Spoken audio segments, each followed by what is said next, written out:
Patrona, patrona, ahí vienen los costitaleros. La criada entró corriendo a la ermita, cubriéndose la cabeza con el delantal. Ya voy, contestó desganadamente Zoraida.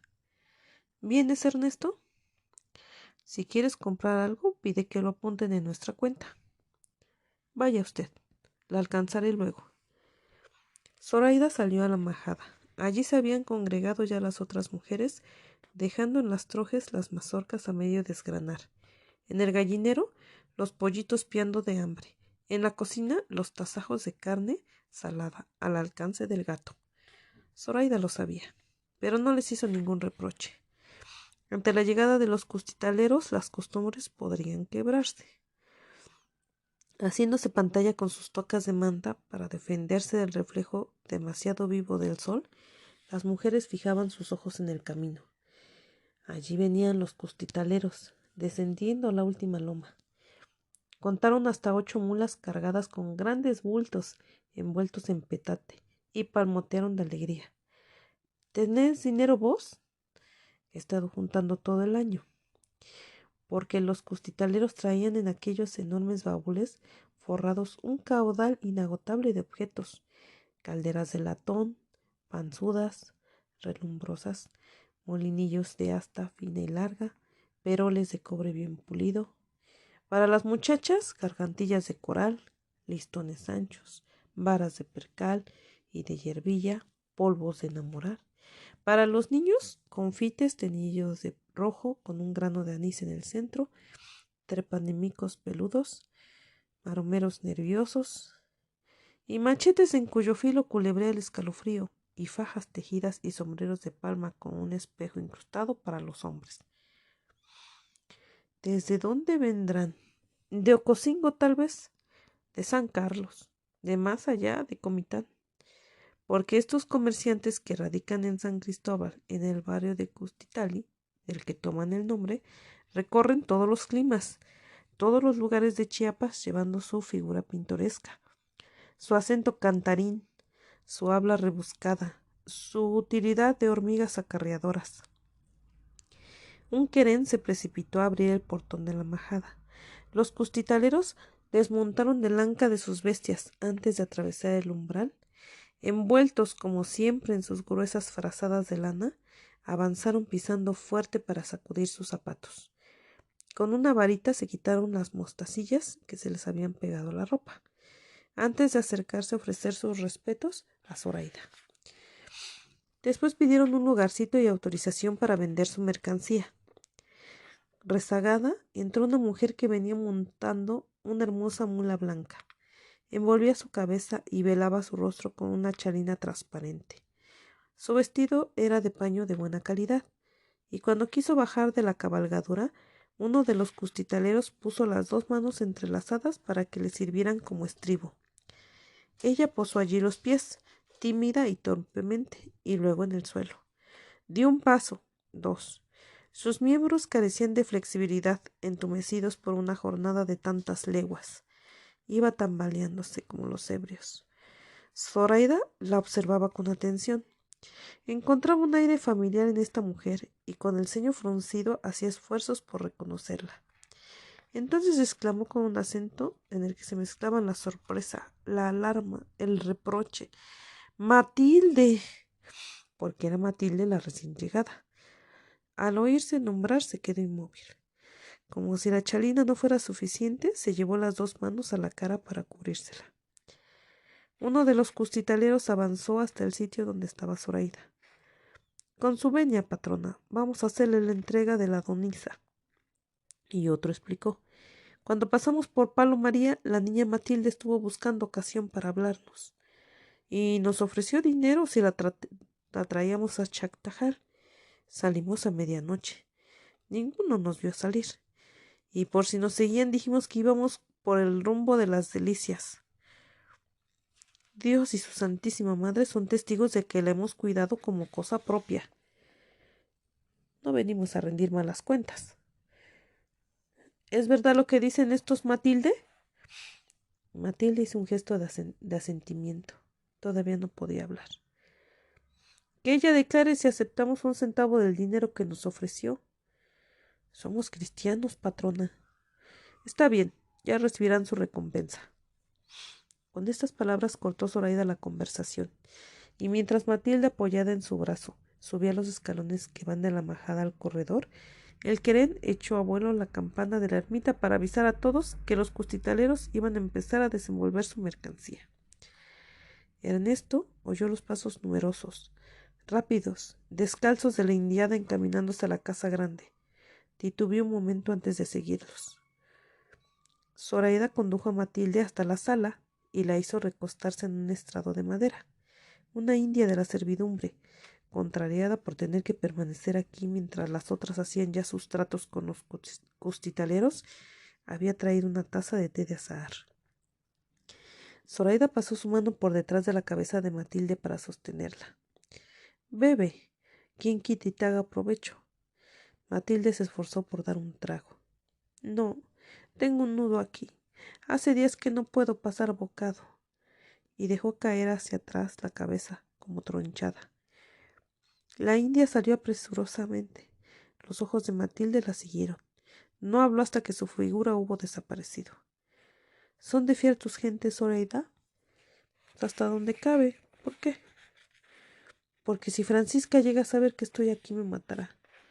Zoraida no pudo menos que sonreír. Francisca ha de estar disgustada porque te veniste sin su autorización, pero de eso a querer matarte. Sí, me matará, me matará. Matilde estaba gritando con una voz aguda y desagradable. Zoraida se puso de pie. Estás muy nerviosa. Descansa un rato. Ya hablaremos después. Matilde la detuvo cogiéndola bruscamente por la manga. No te vayas, no me dejes sola, tengo miedo. ¿Pero miedo de qué, criatura? Matilde la miró atónita, como si la pregunta fuera de las que no necesitan respuesta por obvia. No obstante dijo, tengo miedo de Francisca. ¿De Francisca? No repitas lo que yo digo como si creyeras que estoy desvariando. No estoy loca. Francisca no ha logrado enloquecerme. Zoraida volvió a sentarse junto a Matilde. ¿Por qué pelearon? No es pleito. Tú sabes cómo la respetaba.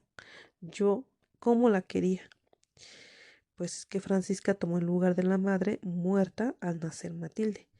Y desde ese día se acabaron las fiestas y las diversiones. Se acabó el noviazgo con Jaime Robelo. Francisca se dedicó a cuidar a Matilde. La velaba noches enteras cuando estaba enferma. Le compraba los juguetes más caros, los vestidos más bonitos. Ella misma le enseñó a leer porque en Palomaría no había otro que lo hiciera. Se habían ido a vivir durante años a la finca, a trabajar, a hacerse ricas para que Matilde pudiera comprar todo lo que le viniera en gana, para que pudiera llevar una buena dota a su matrimonio. Pero sucedió que Matilde era un alma de cántaro que se conformaba con cualquier cosa y que no se desprendía de las faldas de su hermana. Cuando ya estaba en edad de merecer, dijo que no quería casarse, que quería vivir siempre con Francisca. Y así vivieron juntas y en paz, hasta que Romelia, separada de su marido, regresó a la casa, a ponerse como una mámpara entre las dos. Las aturdía con su incesante parloteo, no interrumpido ni por las horribles jaquecas que padecía. Francisca la toleraba. Era condescendiente con esa mujer, a quien la edad no había hecho más formal ni menos voluble y frívola. Pero cuando empezó a hablarse de agrarismo y de las nuevas leyes y los indios reclamaron airadamente sus derechos, Francisca pensó en alejar a sus hermanas. Romelia aceptó de inmediato el proyecto de ir a México, y para que su viaje no pareciera una fuga, se quejó con más insistencia que nunca de sus malestares, e insistió en la necesidad de consultar con los especialistas de la capital.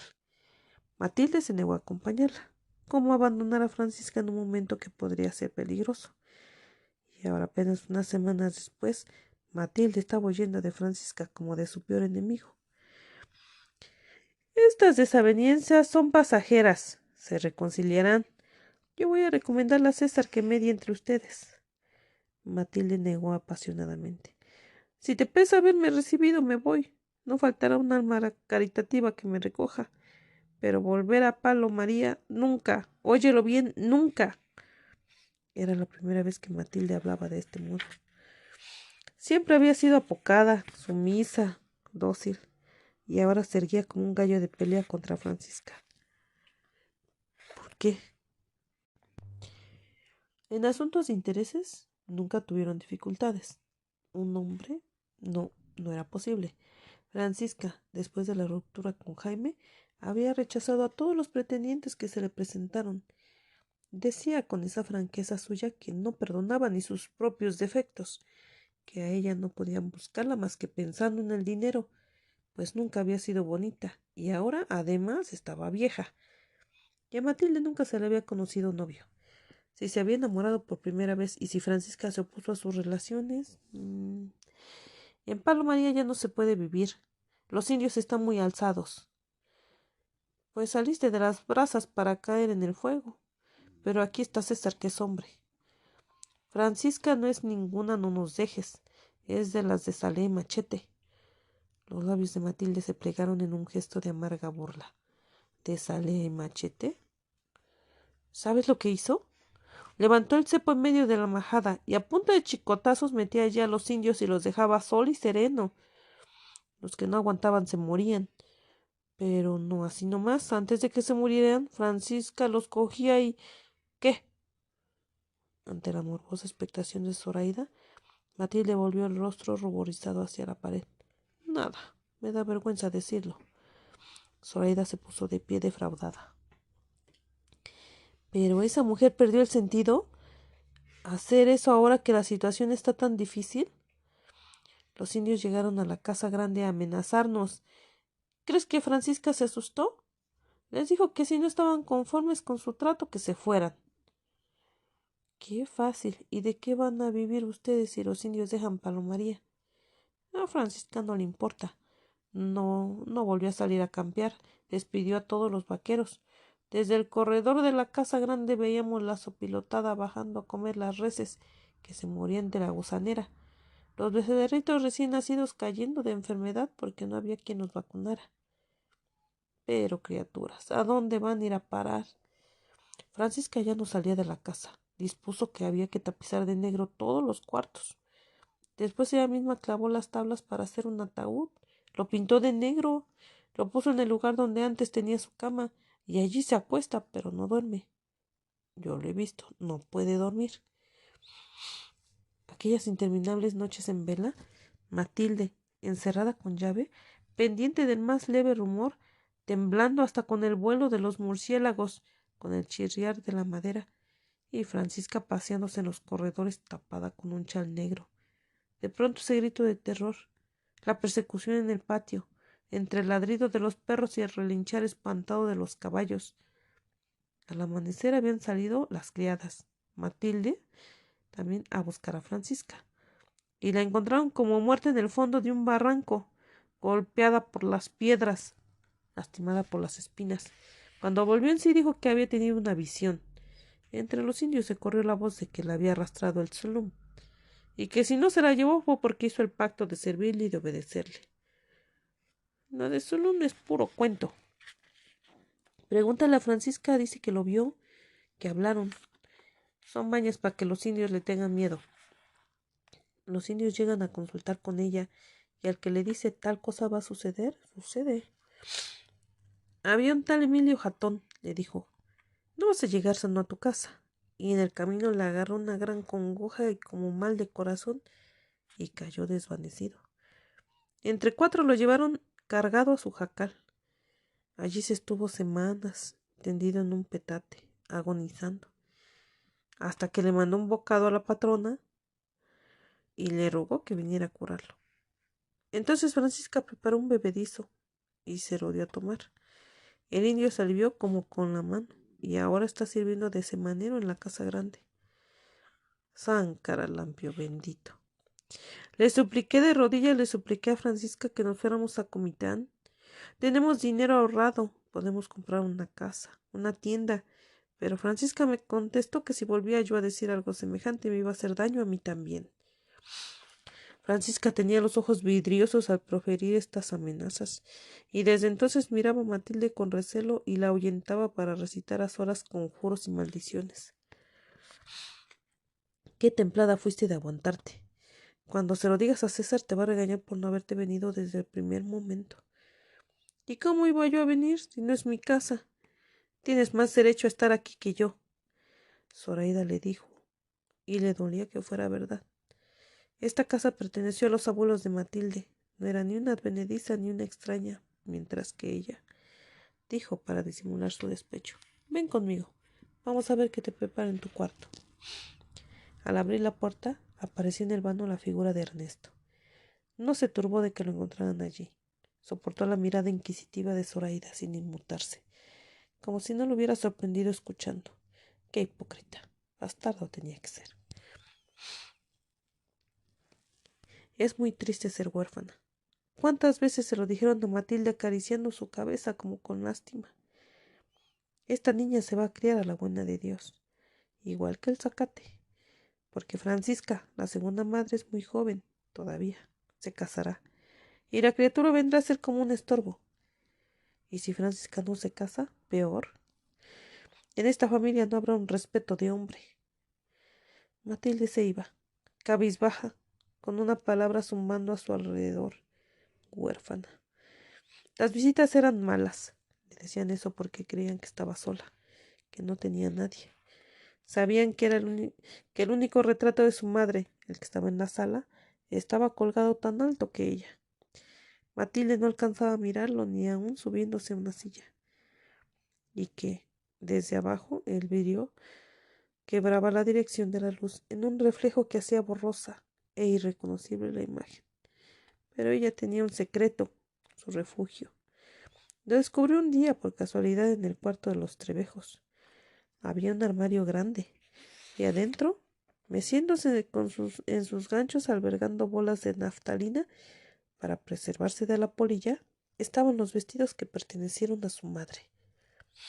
Matilde buscaba aquel lugar cuando estaba triste, cuando Francisca la regañaba por haber hecho alguna travesura, cuando llegaban visitas a pronosticarle las desgracias, iba, abría al armario, se metía, se encerraba y se estaba allí horas y horas, mientras los demás la llamaban a gritos, la buscaban en la huerta, en la cocina, en los corrales, y se estaba allí horas y horas respirando aquel olor a desinfectante, bien guardada contra las amenazas de fuera, bien protegida por aquel regazo oscuro. Se quedaba dormida, hecha un ovillo en un rincón, fatigada de haber llorado tanto. Una vez la despertó una mano puesta sobre su hombro. Era Francisca. Sin pronunciar una palabra tomó a Matilde entre sus brazos. Besó sus párpados húmedos todavía, pero esa misma tarde ordenó que vaciaran el armario y dio regalada la ropa a los pobres. Niña Matilde, necesito una tapa de panela. Sobresaltada, Matilde desató el llavero que llevaba prendido a su cinturón y que Zoraida le confió el día de su arribo a Chactajal, porque ella estaba muy ocupada con los preparativos de la novena. Y fue a la despensa, pues Matilde se había hecho cargo del manejo de la casa. Disponía lo que iba a hacerse para comer, daba los víveres a la cocinera, estaba pendiente del aseo de las habitaciones y ella misma se encargó de remendar la ropa. ¿Cómo se reiría Francisca si la viera? Porque Matilde siempre fue perezosa. Le gustaba acostarse en la hamaca el día entero y estarse allí pensando. Era siempre en una fiesta. Matilde estaba sentada bajo una lámpara de cristal. El ruedo de su vestido se derramaba a su alrededor y ella tenía una copa en la mano. Había música. Una orquesta tocaba un vals y las parejas bailaban. Matilde tenía los ojos bajos por modestia. Alguien la había elegido desde lejos y venía a invitarla a bailar. Ella veía primero sus pies, calzados de charol, y luego el traje de casimir fino, y la camisa blanca, y el nudo de la corbata bien hecho. Y cuando iba a verle, el rostro, un grito, el aletear de los gavilanes rondando el gallinero, una puerta cerrada por un golpe de viento, algo la despertaba. El rostro de ese hombre, el que iba a llegar, al que estaba destinada, se lo ocultó siempre como se le había ocultado el rostro de su madre. Pero aquí en Chactajal era distinto. Estaba en casa ajena y tenía que agradar. Agrado quita camisa, dicen las personas prudentes. Por eso Matilde se afanaba en cumplir bien las obligaciones que se le habían impuesto, porque temía que la malmiraran por estar recibiendo un favor sin merecerlo. Al principio tuvo la esperanza de que Francisca, asustada al verla partir, volvería en su juicio y vendría a buscarla. Adivinaba en la lejanía del camino la figura de la hermana mayor, su sombrilla de seda oscura. Pero Francisca aceptó la separación sin una palabra de protesta, sin hacer la menor tentativa por averiguar el paradero de Matilde.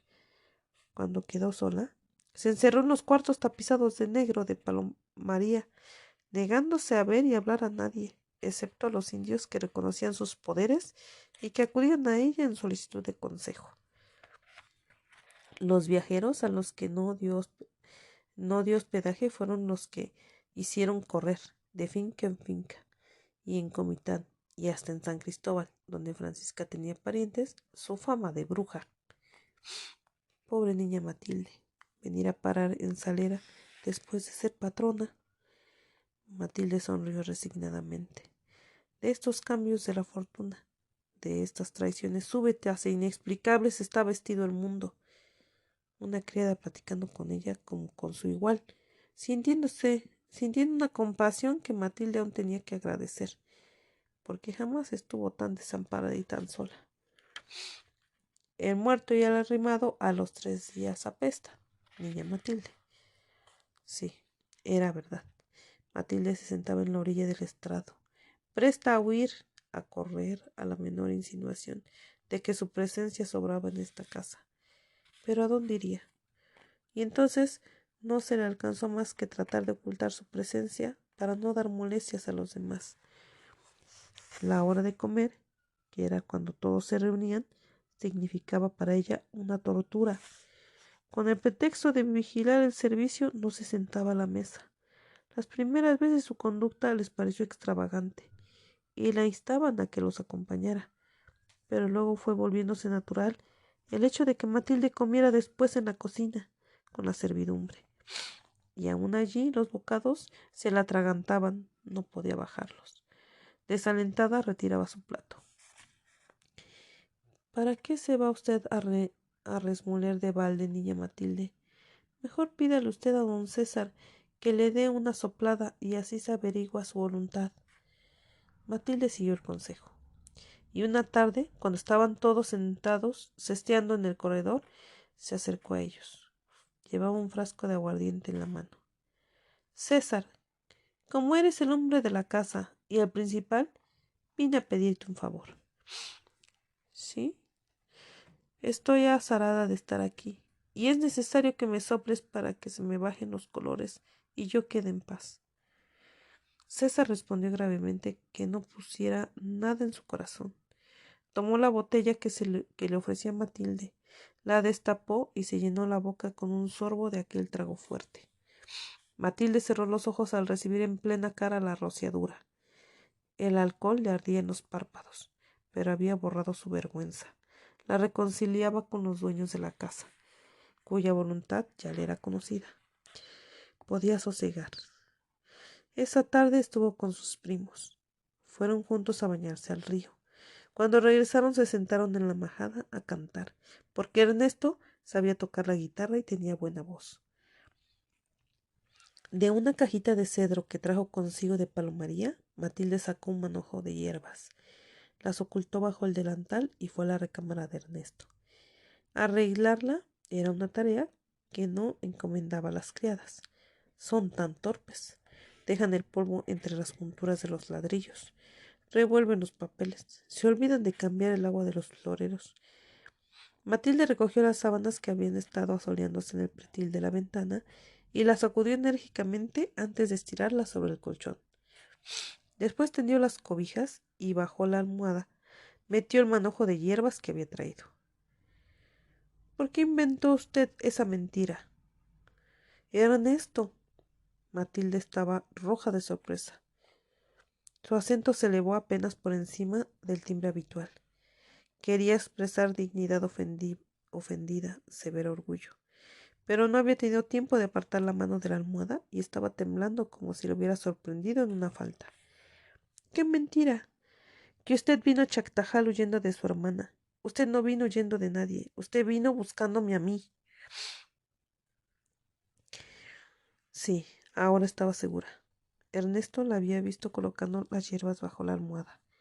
Con la fuerza que da la desesperación, Matilde se atrevió a replicar. ¿Con qué derecho viene usted a insultarme? Yo no le he hecho ninguna confianza. ¿Yo? No me hables en ese tono, Matilde. Ah, además me está tuteando. ¿Y por qué no? Matilde golpeó el suelo con el pie colérica. No somos iguales. ¿Cuál es la diferencia? Tú estás aquí de arrimada, lo mismo que yo. Estoy en la desgracia, es cierto, pero hay cosas que ninguna desgracia me puede arrebatar. ¿Qué cosas? Soy Argüello. Yo también, pero mal habido, respondió instintivamente sin pensarlo, sin intención de ofender. Y ahora Matilde callaba, horrorizada de haber sido capaz de pronunciar estas palabras. Pero ella no tenía la culpa de veras. Ernesto la había obligado. ¿En qué forma había ella provocado a Ernesto para que viniera a sacudirla con esa violencia, con esa brutalidad, con ese odio? Nací marcado. No tengo delito, pero nací marcado.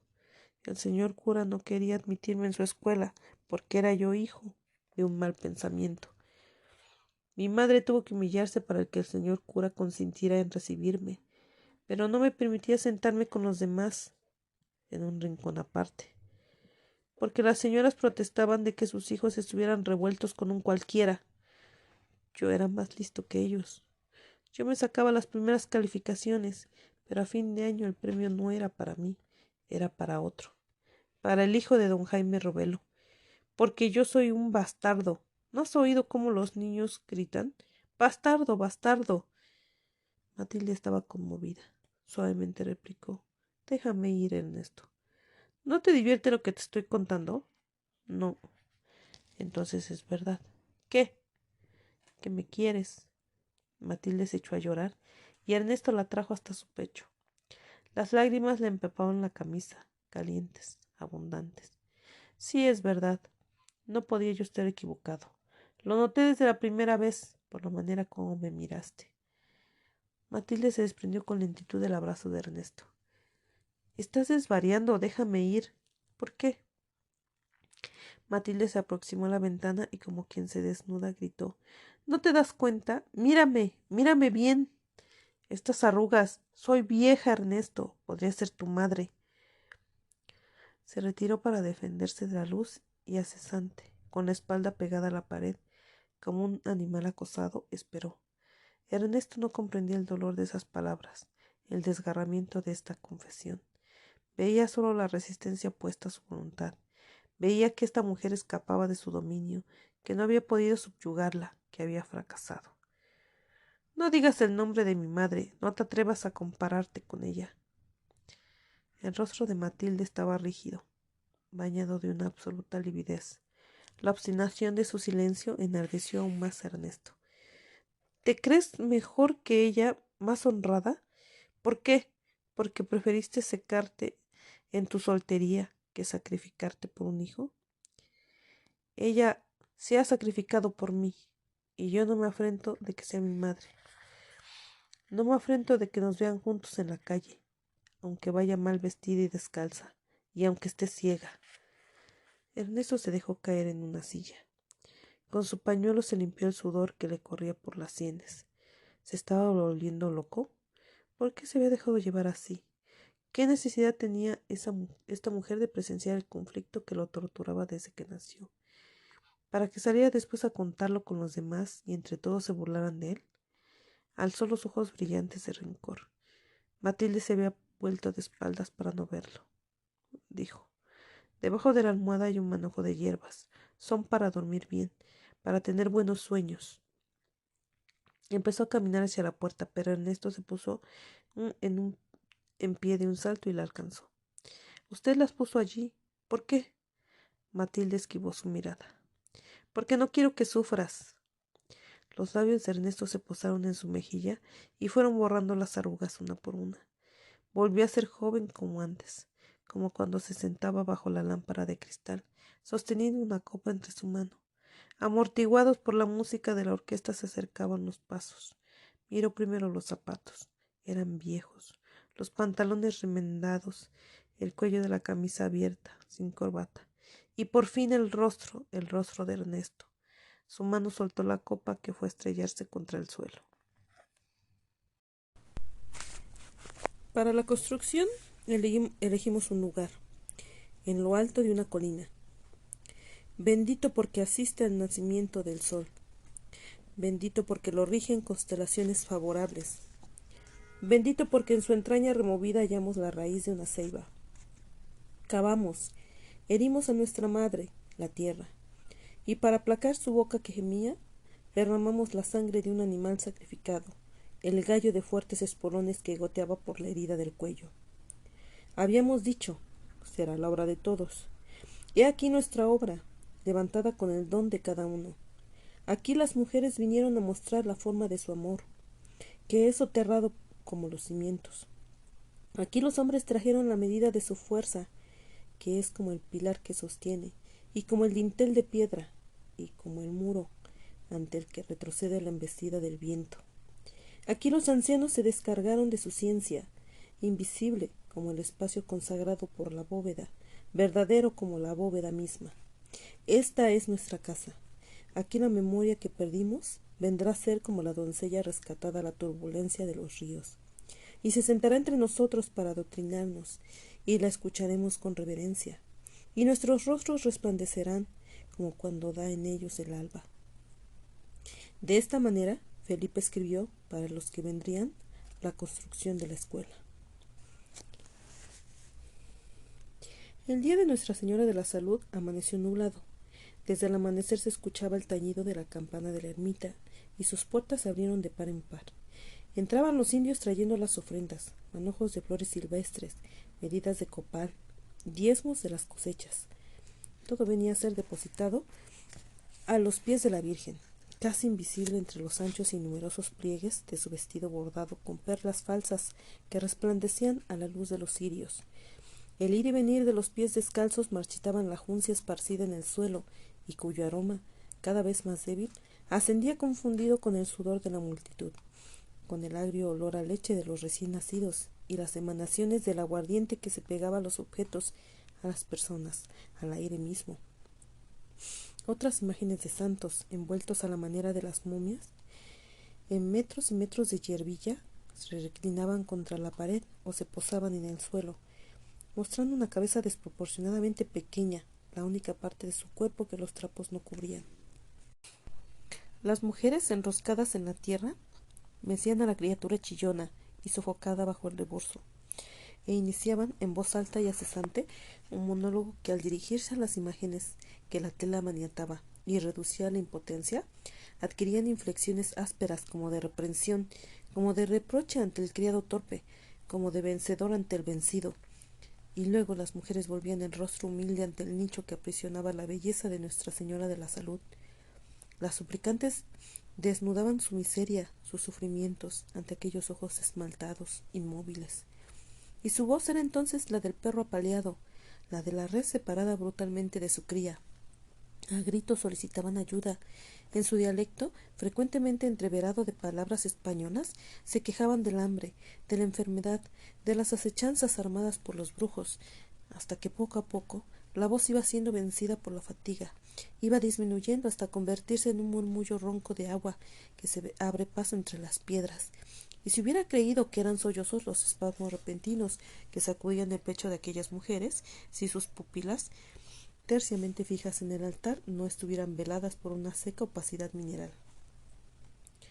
Los hombres entraban tambaleándose en la ermita y se arrodillaban al lado de sus mujeres. Con los brazos extendidos en cruz, conservaban un equilibrio que su embriaguez hacía casi imposible, y balbucían una oración confusa de lengua hinchada y palabras enemistadas entre sí. Lloraban estrepitosamente golpeándose la cabeza con los puños, y después, agotados, vacíos como si se hubieran ido en una hemorragia, se derrumbaban en la inconsciencia, roncando, proferían amenazas entre sueños. Entonces las mujeres se inclinaban hasta ellos y con la punta del rebozo limpiaban el sudor que empapaba las sienes de los hombres y el viscoso hilillo de baba que escurría de las comisuras de su boca.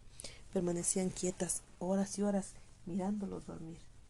No había testigo, para estas ceremonias hechas a espaldas de la gente de la casa grande.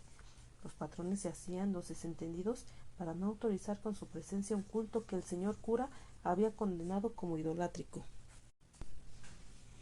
Durante muchos años estos desahogos de los indios estuvieron prohibidos, pero ahora que las relaciones entre César y los partidarios de Felipe eran tan hostiles, César no quiso empeorarlas, imponiendo su voluntad en un asunto que en lo íntimo le era indiferente y que para los indios significaba la práctica de una costumbre inmemorial.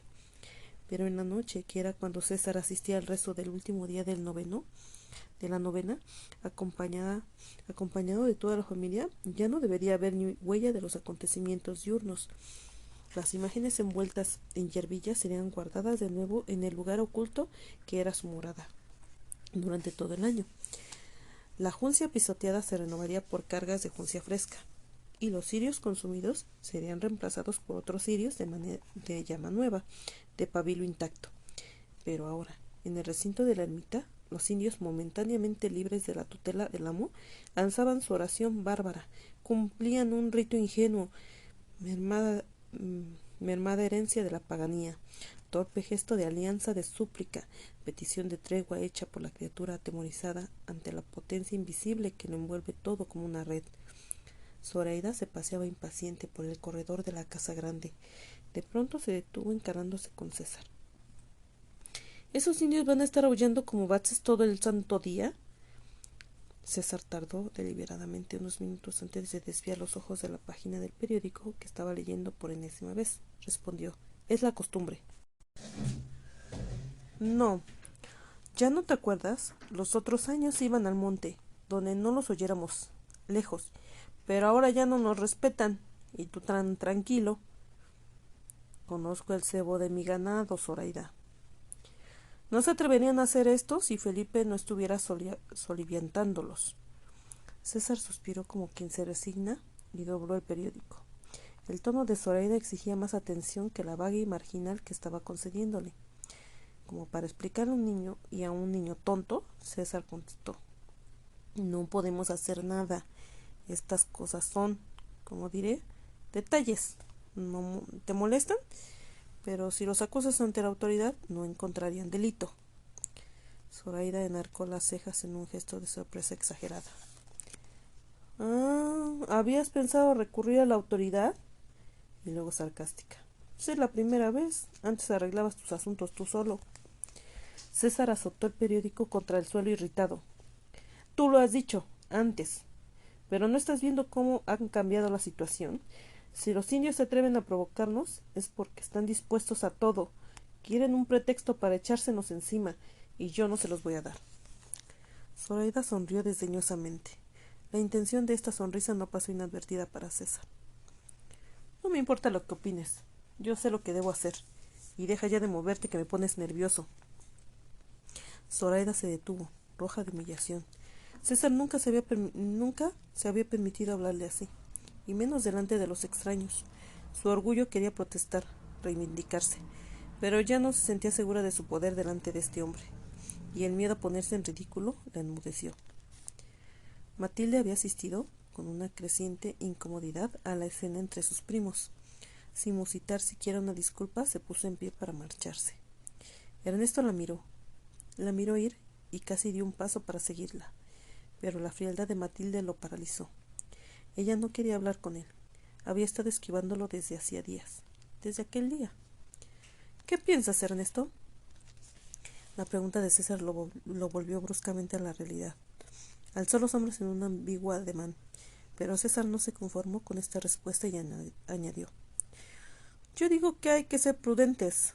Solo a una mujer se le ocurre meterse de gato bravo. Zoraida fue hasta la silla que había desocupado Matilde y se sentó. Se arrugaría su vestido nuevo, y esta certidumbre le produjo una amarga satisfacción. Los prudentes parecen más bien miedosos. Ernesto lo dijo con malevolencia, pero César apenas se irguió un poco para preguntar: ¿no saben las últimas novedades? Y luego, como los otros callaban: claro, encerrados aquí no pueden enterarse. Pero yo lo he visto cuando voy a campear. Los indios levantaron un jacal en la loma de los Horcones. ¿Para la escuela? ¿Y con qué permiso? Eran Ernesto y Zoraida arrebatándose el turno para hablar. A César le gustó el efecto que había producido con sus palabras y entonces volvió a reclinarse en la hamaca. Suavemente dijo: «Se acabaron las vacaciones, Ernesto». «Pero yo lo advertí desde Comitán». «¿Comitán? ¿Quieres regresar?» «Salir de aquí», eso era lo que deseaba Ernesto, pero no quería responder para que se burlaran de su ansia de fuga, de su cobardía. «Puedes regresar si quieres, lo harás habiéndote valido de la ocasión. Y dime, ¿lo que te estoy pidiendo es un sacrificio? Además de que no olvidaré tu recompensa, palabra de Argüello». César le había hablado con un tono de voz casi afectuoso, pero ya no volvería a dejarse engañar. Declaró contento de poder mostrar en alguna forma su generosidad y su desdén. «Si me quedo no es por la recompensa, sino porque yo sí tengo palabra». Y se alejó de allí pisando con fuerza, lamentando que Matilde no hubiera visto lo valiente de su actitud. A César no le quedó más que el comentario mordaz: «Pobre neurasténico». Zoraida no quiso asentir, no quiso solidarizarse con su marido. Se mantuvo seria, distante. César recogió el periódico que había dejado caer al suelo y reanudó la lectura. Zoraida entonces comenzó a remolinearse, a mover la mecedora rechinante, a suspirar ostentosamente. Estos pequeños ruidos y la intención con que se producían crispaban los nervios de César, que simulaba una concentración en la lectura que estaba muy lejos de experimentar. Zoraida lo sabía y se alegró cuando tuvo un motivo válido para interrumpirlo. «Parece que vamos a tener visita». César volvió su rostro hacia el camino. Un jinete avanzaba con rapidez, desapareciendo y volviendo a aparecer según iban las subidas y bajadas del lomerío. Sin desmontar, abrió el portón de la majada y desde lejos saludó: «Buenos días, señores». César y Zoraida se pusieron de pie para recibirlo. «Adelante, está usted en su casa. Quisiera desencillar mi bestia. ¿Dónde está la caballeriza?» No faltaba más que se molestara. De eso se encargara el querem. «¡Querem! ¡Querem!». El grito de César se extinguió sin que nadie respondiera al llamado. Zoraida abatió los párpados para ocultar su vergüenza, pero César salió del paso afectando buen humor y deshaciéndose en explicaciones. «Como ahora es día de fiesta, me olvidaba que los semaneros están libres. Puede usted amarrar su caballo en aquel tronco y la montura queda bien aquí, sobre el barandal». El recién venido subió los escalones. Estrechó la mano de César y saludó a Zoraida con un leve movimiento de cabeza. «¿No habrá un refresco que podamos ofrecer al señor, Zoraida? Un vaso de... ¿De qué prefiere usted?» Ya sabe de lo que se dispone en los ranchos. Quería humillarla, también delante de este hombre, haciéndola ir a la cocina a preparar el refresco, porque de sobra sabía que las criadas estaban en la fiesta. Zoraida apretó los labios, resentida, y sin embargo dispuesta a obedecer, pero el recién venido salvó la situación al rehusar. «Muchas gracias, acabo de pasar por el arroyo y bebí mi pozol». Zoraida, en una efusión de simpatía por el desconocido, le ofreció la mecedora en que había estado sentada, pero el huésped tampoco quiso aceptar. Apoyado en el barandal con las manos metidas en las bolsas del pantalón, preguntó: «¿No me reconoce usted, don César?». César lo miró atentamente. Aquel rostro moreno, aquellas cejas pobladas no le despertaban ningún recuerdo. «Soy Gonzalo Utrilla, el hijo de la difunta Gregoria». «¿Tú? Pero ¿cómo no me lo habías dicho antes? Mira, Zoraida, es mi ahijado». Gonzalo midió a César con una mirada irónica. «Cuando te dejé eras tamañito así y ahora eres un hombre hecho y derecho. Gracias a sus cuidados, padrino». César decidió ignorar la ironía de esta frase, pero su acento era mucho más cauteloso cuando dijo: «Tú saliste de Comitán desde hace mucho tiempo, ¿verdad?». «Me fui a rodar tierras, como dicen ustedes». «¿Y todavía no te has establecido?». Gonzalo creyó adivinar un matiz de reticencia como de quien teme una petición de ayuda. Se apresuró a aclarar arrogantemente: «Trabajo en el gobierno». César asumió la actitud paternal y desde su altura reprochó: «¿En el gobierno? ¿No te da vergüenza?».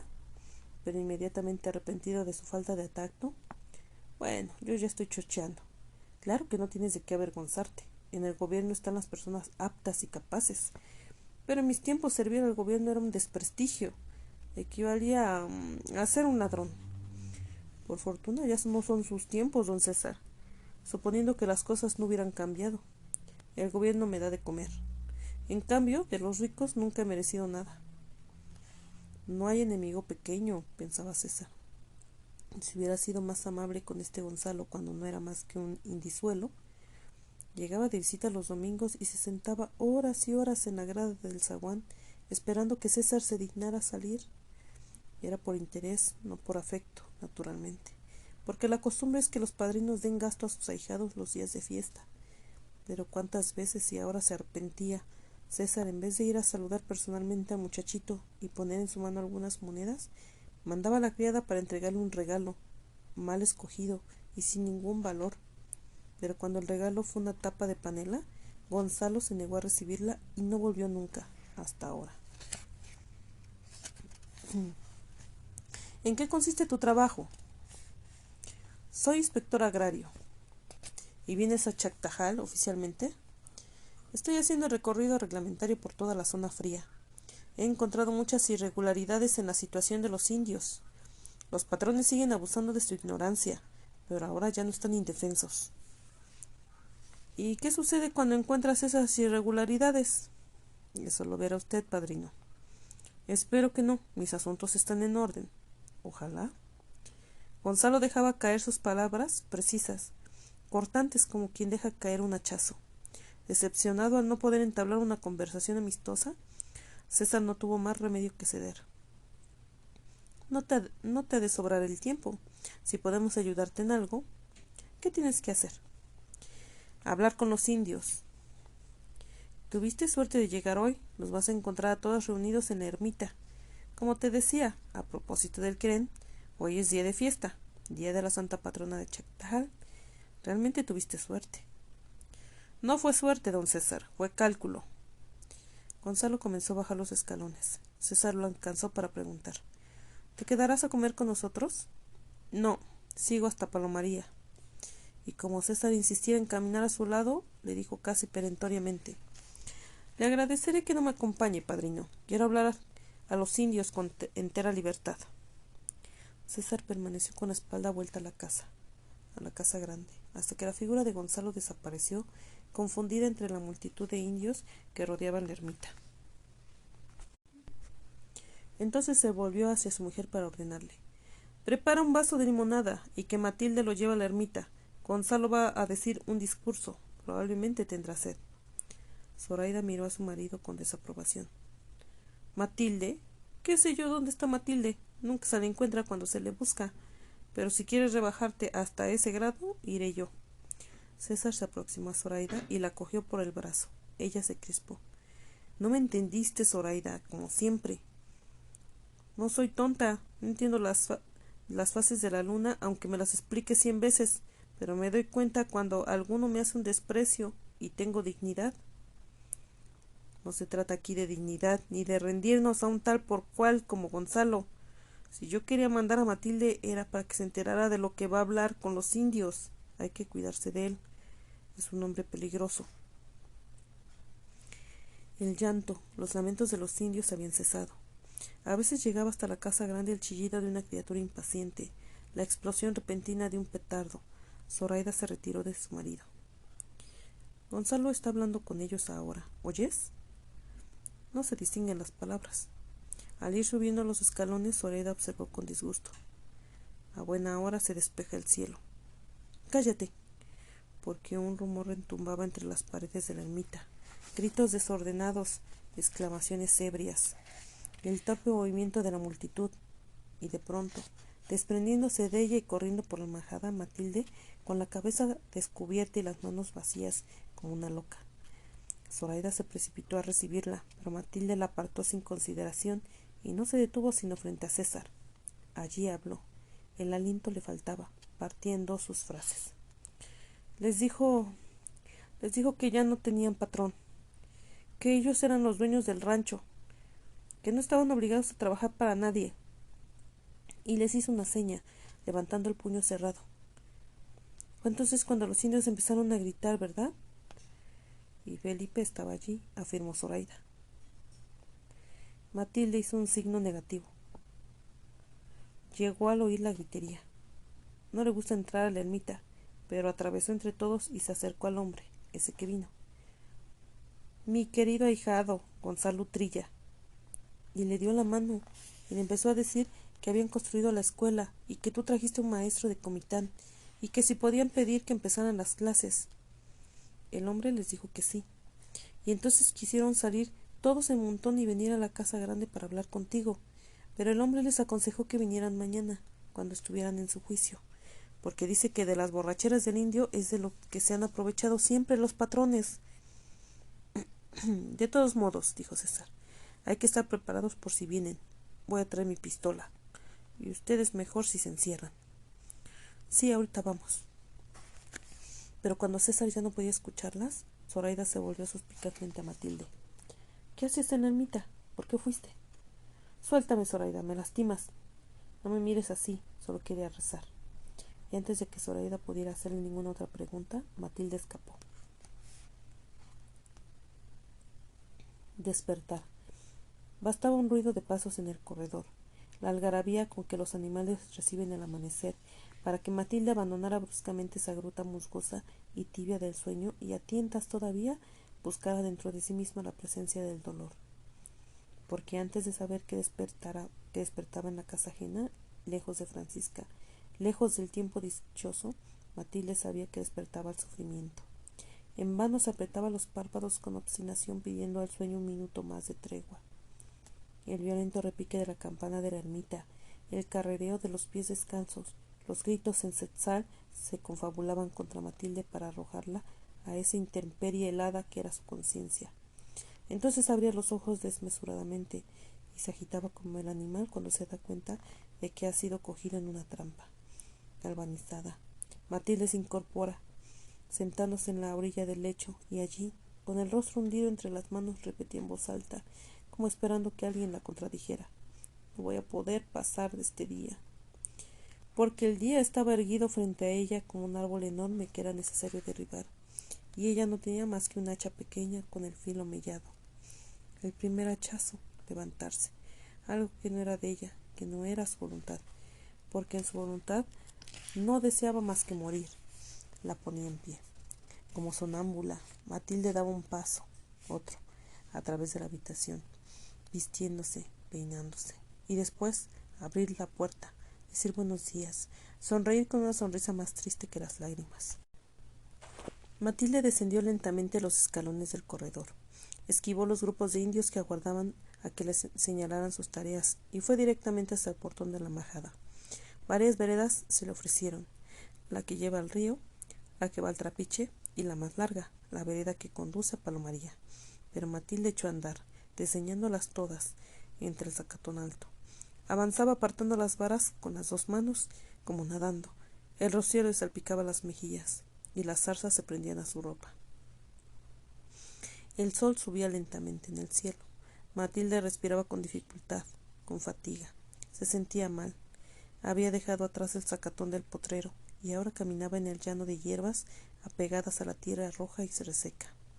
Matilde buscó con la vista la sombra de un árbol, el único en aquel alrededor, y allí dejó caer todo su peso, con los brazos en cruz, con las manos distendidas y preguntándose: ¿hasta cuándo? ¿Hasta cuándo? No con impaciencia porque el cansancio la agobiaba, sino con mansedumbre, con la secreta esperanza de que su docilidad conmoviera al verdugo que estaba atormentándola y que decidiera no prolongar aquella tortura mucho tiempo. ¿Y si fuera hoy el día señalado? Un terror irracional de yegua que se encabita al olfatear el peligro se apoderó de Matilde, porque su deseo de morir había rondado, hasta entonces, en una zona de fantasmas, solo en la imaginación.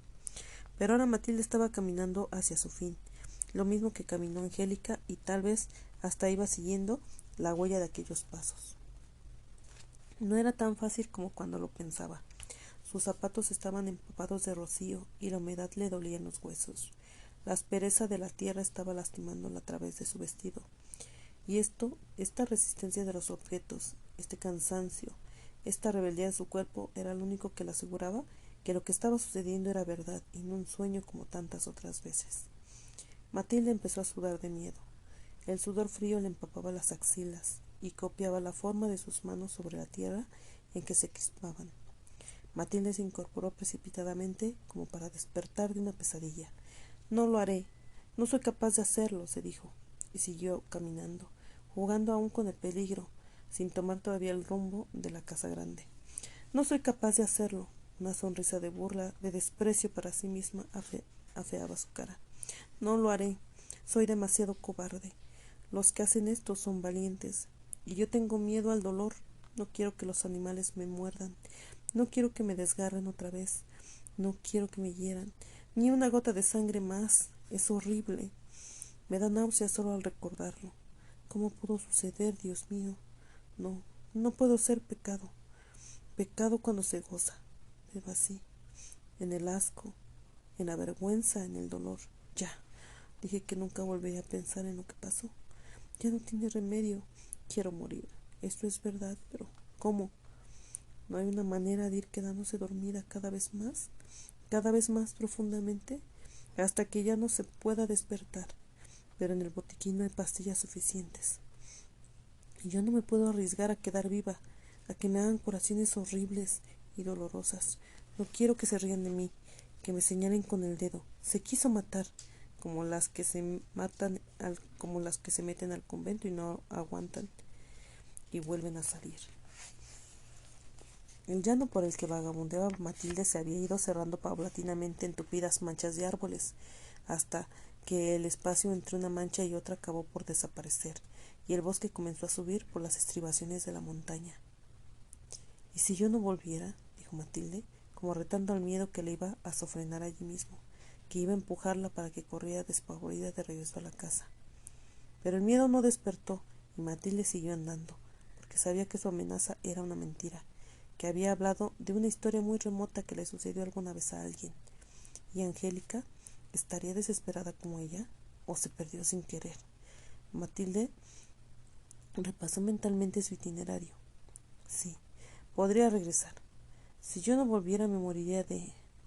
¿De qué se mueren los que se pierden en el monte? ¿De hambre? ¿De frío? ¿De miedo? ¿Se los comen los animales? ¿Las hormigas? Matilde rió a carcajadas con las dos manos apretándose el vientre para que la risa no le hiciera tanto daño. ¿Qué cara pondría Ernesto? ¿Una cara larga como las calderas de la cocina, desencajada, contraída? La cara de Matilde se puso seria, con un perfil agudo y rapaz de gavilán, y se lanzó hacia esa idea para picotear ávidamente, como el gavilán cuando vislumbra desde lejos su presa. Ernesto sufriría, pagaría lo que había hecho sufrir. Aquí se detuvo largo rato con delicia, saboreando esta consideración, y la abandonó con disgusto, quedando más necesitada, más vacía que antes, porque era cobarde y nunca sería capaz de herir a Ernesto así, en mitad del corazón, con una herida definitiva, brutal. Seguiría atormentándolo con pequeños alfilerazos, esquivar su presencia, negarse a hablar con él. Pero ¿cuánto podía durar esta situación? Ernesto se acostumbraría pronto al desvío de Matilde, dejaría de buscarla. Después de todo, ¿qué había habido entre ellos? Se amaron como dos bestias, silenciosos, sin juramento. Él tenía que despreciarla por lo que pasó. Ya no podía encontrar respeto para ella. Matilde se lo había dado todo. Pero eso, un hombre no lo agradece nunca. Eso se paga profiriendo un insulto. Las cualquiera retienen a los hombres solo mientras son jóvenes, y Matilde ya no lo era. Otras mujeres esperaban su turno, y serían menos torpes de lo que ya fue. La angustia le cayó encima como una losa, aplastándola, y Matilde gritó alarmando a los pájaros que dormían entre las ramas, despertando ecos múltiples y confusos. Pero cuando todos los rumores volvieron a quitarse, persistió una voz infantil, una voz inerme, y irreflexivamente Matilde se lanzó al encuentro de esa voz. Al pie de un árbol, con la cara pegada contra el tronco, estaba llorando la niña, y cuando sintió que unos pasos se aproximaban al lugar en el que se había refugiado, cerró fuertemente los ojos, se tapó los oídos con los dedos, porque era la única manera que conocía de defenderse de las amenazas. Pero la mano que la tocó era una mano suave y protectora, que la separaba del tronco, cuyas asperezas había dejado cicatriz en la frente, en la mejilla de la criatura. Cuando la tuvo frente a sí, Matilde le pasó los dedos por la cara como para borrar ese gesto de persona adulta que la disimulaba. Y solo entonces la niña abrió los ojos y se destapó las orejas. Matilde le preguntó con dulzura: ¿Qué viniste a hacer aquí?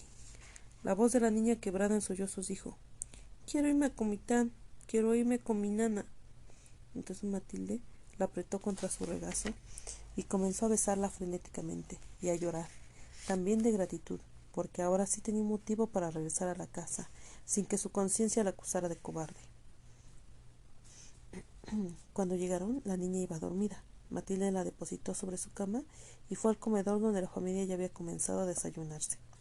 Zoraida miró con extrañeza la palidez de Matilde, el desorden de su pelo y de sus ropas, pero no dijo nada, para no interrumpir el interrogatorio de César. ¿Qué tal va la escuela, Ernesto? ¿Qué tal te va en la escuela? Bien.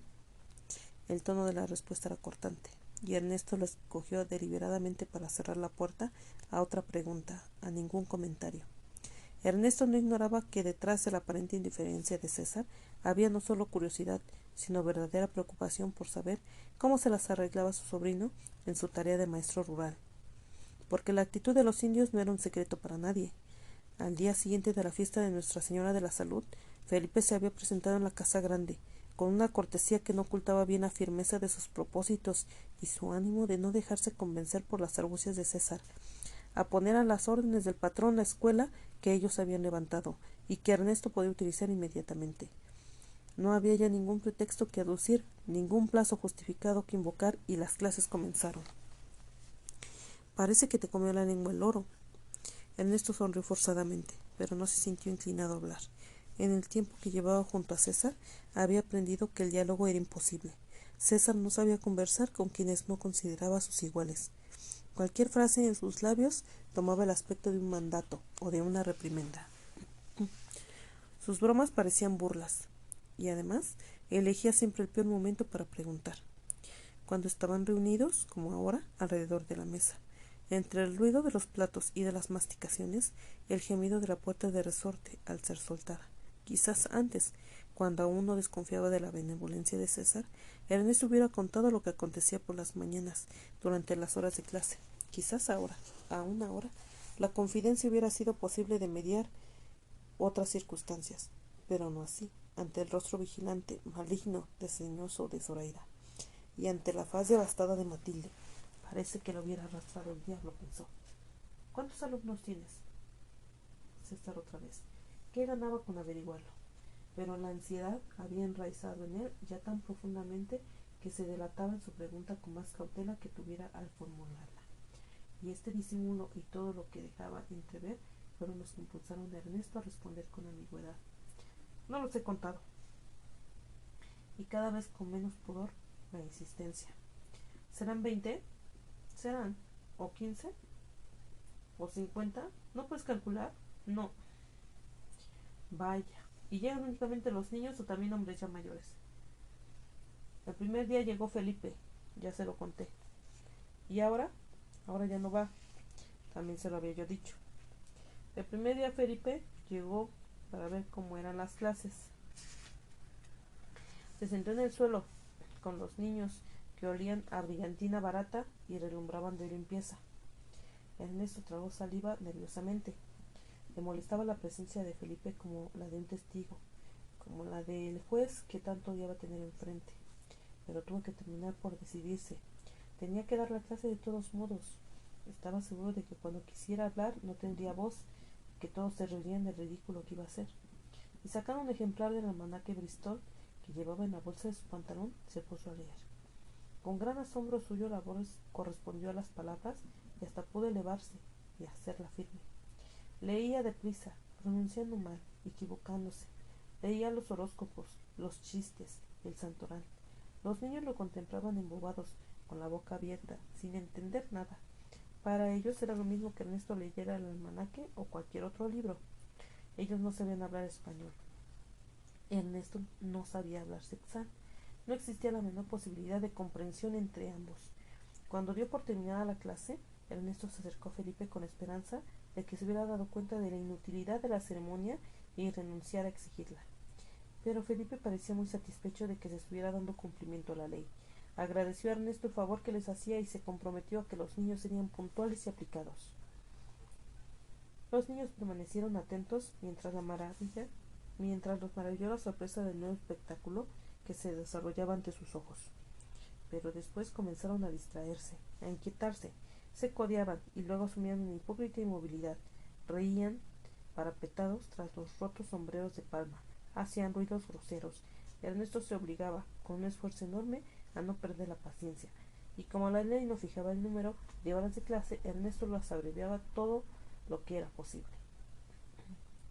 No van a aguantar el trote mucho tiempo. Ahora van porque en realidad no es época de qué hacer, pero los niños necesitan a sus hijos para que los ayuden. Cuando llegue el tiempo de las cosechas no se van a dar abasto solos. Y entonces, ¿qué escuela ni qué nada? Lo primero es lo primero. Yo creo que usted no me hacía ilusiones, tío. Parecen muy decididos. Es pura llamarada de doblador. Están como criaturas, como un juguete nuevo. Pero pasada la embelequería, ni quien se vuelva a acordar. Yo sé lo que te digo, los conozco. Ojalá no se equivoque usted, porque yo ya estoy hasta la coronilla de esta farsa. Ten calma, Ernesto, ya pasará el mal paso. Y recuerda que yo no soy de los que se dan por bien servidos. Espera, espera el premio, pensó irónicamente Zoraida. Sacrifícate por él si todavía crees que vale la pena. Todavía no has acabado de entender que los argüellos ya no son de los de antes. Daba gusto servirles cuando tenían poder, cuando tenían voz, pero ahora andan sobre la punta de los pies, aconsejando prudencia, escatimando el dinero. Nos arrimamos a un mal árbol, Ernesto, a un árbol que no da sombra. A mediodía comenzaban los preparativos para el baño. El semanero ensillaba las bestias, una mula vieja, jubilada ya de los grandes y pesados quehaceres, 2 burros diminutos y mansos servían para transportar diariamente de la casa grande al río a Zoraida, a Matilde y a la niña. El querén iba adelante, jalando el cabestro que apersogaba a los animales, y una india cargaba sobre su cabeza la canasta con las toallas y los jabones. Matilde iba rezagada, siguiendo al grupo. Se defendía de la fuerza del sol con un sombrero de alas anchas y redondas. Atravesaron lentamente medio del caserío sin que los acompañara una palabra de benevolencia, un saludo. Las indias desviaron los ojos haciéndose las desentendidas para no mirarlos pasar. Escogían una de las veredas. La mula tropezaba, doblaba las patas en el encuentro con cada piedra y recuperaba penosamente el equilibrio. O se detenía a arrancar manojos de zacate que masticaba con calma mientras entrecerraba los ojos y se espantaban las moscas y los tábanos que la acosaban con un perezoso movimiento de su cola. Era en vano que Zoraida hostigara al animal azotándolo con un fuete, en vano que golpeara el abdomen de la mula con el estribo de fierro del galápago en que se sentaba. Ni el querén, estirando hasta su límite el cabestro, podía hacerla andar. La mula no avanzaba sino después de tragar parsimoniosamente el último bocado, solo para volver a pararse unos cuantos pasos más adelante bajo la sombra de un árbol a cabecear allí. Zoraida se desesperaba y hacía cómicos gestos de impaciencia. Los niños reían, y Matilde y la india tenían tiempo para alcanzar a los que iban adelante. A la tierra roja de la vereda empezaba a mezclarse una arena parda, suelta y húmeda, que formaba manchones dispersos. Entre el follaje ya más tupido de los árboles aturdía un escándalo de chachalacas que se comunicaban a gritos la novedad de una presencia extraña, y en su varada de aire caliente se desenvainaba una ráfaga repentina fresca y olorosa. Desmontaron junto a una roca de la playa. El querén ató las bestias a un tronco y se alejó, silbando suavemente para no presenciar el baño de las mujeres, y ellas fueron, llevando de la mano a los niños, hasta un toldo de ramas. La india sacó del cesto los camisones desteñidos por el uso, los estropajos enmarañados, la raíz de amole para lavarse el pelo. Zoraida y la niña caminaron ya descalzas sobre la arena vidriosa y chisporroteadora. La tela rígida del camisón iba dejando su huella informe, serpenteante. Detrás de ellas. ¿Y tú, Matilde? Matilde se arrebujó en una toalla como con escalofrío diciendo: estoy indispuesta. Si me baño se me va a cortar la sangre. El pie de la niña quebró la superficie del agua y se retiró vivamente como si se hubiera quemado. Está fría. Era necesario decidirse de golpe, cerrar los ojos, aguantar la respiración y hundirse en aquella realidad hostil. Zoraida braceó a ciegas, sacudiendo vigorosamente su pelo de un lado a otro, parpadeando para deshacer las gotas que se le escurrían sobre los ojos. Cuando los abrió bien, midió la distancia que la separaba de la orilla, y contrariando la dirección de su esfuerzo, volvió a ella. Allí estaba la niña, salpicada de espuma, tiritando. —Ven —la animó Zoraida. Pero la niña movía la cabeza negándose, y Zoraida tuvo que salir a la playa. El camisón se le había untado al cuerpo, dibujando todas las líneas de una obesidad naciente, y el agua pesaba y escurría en los bordes de la tela. Condujo a la niña al río, y con el fin de darle confianza, fue tanteando la hondura que pisaba y la sostenía a flote, cuando un desnivel demasiado brusco del terreno abría bajo los pies de la criatura un pequeño abismo. —¿Quieres nadar? La niña asintió castañeando los dientes de frío. Entonces Matilde se aproximó hasta donde el agua amenazaba mojar sus zapatos, y desde allí estiró los brazos para entregar el par de tecomates. Cuando la niña los tuvo atados a la espalda, sostenida más que por ellos por la certeza de que no se hundiría, nadó. Bajo la vigilancia de su madre, iba y venía sin salir de los límites de esta poza, donde el agua se remansaba, mientras la corriente seguía más allá, atropellándose, bramando. La india, desnuda hasta la cintura, con los pechos al aire, bañaba al niño vertiendo sobre su cabeza jicaradas de agua. Frotó su pelo con la raíz de amole hasta dejarlo rechinante de tan limpio. Matilde esperaba con la toalla extendida para arropar a Mario. Ya estaba vistiéndole bajo el toldo de ramas cuando volvieron Zoraida y la niña arreboladas y felices. Los camisones húmedos quedaron en el suelo, enrollados como dos gruesas culebras rojas. La india fue a recogerlos y los enjuagó, azotándolos rudamente contra las piedras de la orilla. Matilde se acercó, solícita, hasta el lugar donde se vestía Zoraida para decirle: —¿Vas a beber tu pozol? Y le alargó la jícara de pozol batido, pero en el momento en que Zoraida iba a recibirla, quedó suspensa, con la mano en el aire, atendiendo un rumor como de muchas pisadas, y de voces y de risas, que venían avanzando cada vez más hacia ellas. Las bestias despertaron de su sopor y pararon las orejas en señal de alarma. —¿Qué es eso? —preguntó Matilde con un leve temblor en la voz. —Gente —contestó Zoraida. —Dios mío, ¿y nos van a encontrar así? Termina de vestirte pronto y vámonos. No te muevas, Matilde. Aprende a darte tu lugar. Sean quienes sean los que vienen, tendrán que esperar.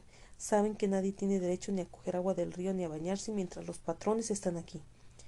La india corrió hasta la enramada y apresuradamente volvió a ponerse la camisa.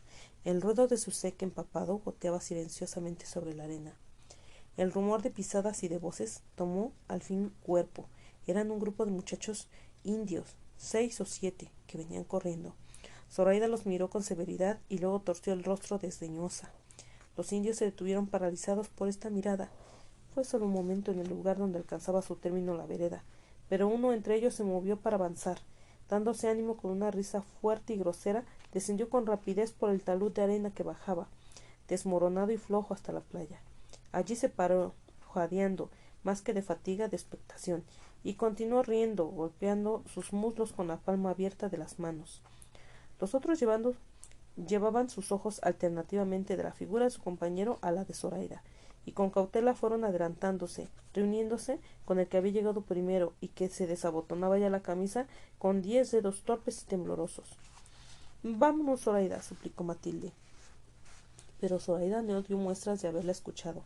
Con las pupilas dolorosamente dilatadas contemplaba cómo los indios, uno por uno, iban despojándose de la camisa, de los caites.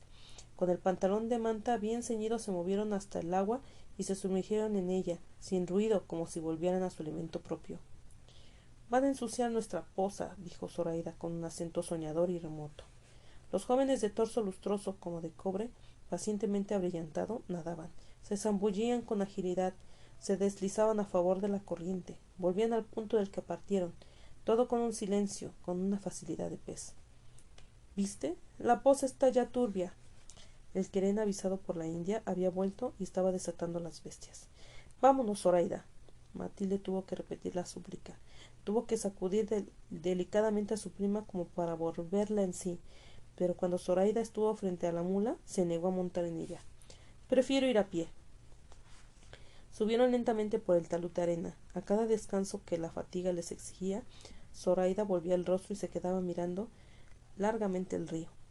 No los mires así, Zoraida, te van a faltar el respeto. Habían llegado a la vereda.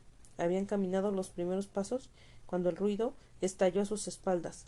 Gritos, carcajadas sueces, el retumbar del agua al romperse ante la fuerza de los cuerpos, y el chillido de los pájaros y el despliegue rápido de las alas huyendo. Zoraida se detuvo. ¿Qué dicen? Preguntó. ¿Quién sabe? Están hablando en su lengua. No, fíjate bien, es una palabra en español. ¿Qué nos importa, Zoraida? Vámonos, mira hasta donde llevan los niños. Zoraida se desprendió con violencia de las manos de Matilde. Regresa tú si quieres. Matilde bajó las manos con un gesto de resignación. Zoraida había desandado el camino para oír mejor. ¿Ya entendiste lo que están gritando? La intensidad de la tensión le crispaba los músculos de la cara. Matilde hizo un ademán de negación y de indiferencia. Gritan camarada. Oye, y lo gritan en español. Matilde esperaba la explosión de cólera, por lo demás ya tan conocida de Zoraida. Pero en vez de eso, Zoraida curvó los labios con una sonrisa suave, indulgente, cómplice. Y ya no hubo necesidad de insistir para que regresaran. Echó a andar con prontitud, la cabeza baja, la mirada fija en el suelo. No habló más, pero cuando llegaron a la casa grande y vio a César recostado en la hamaca del corredor, empezó a gritar como si un mal espíritu la atormentara. Estaban desnudos, los indios estaban desnudos.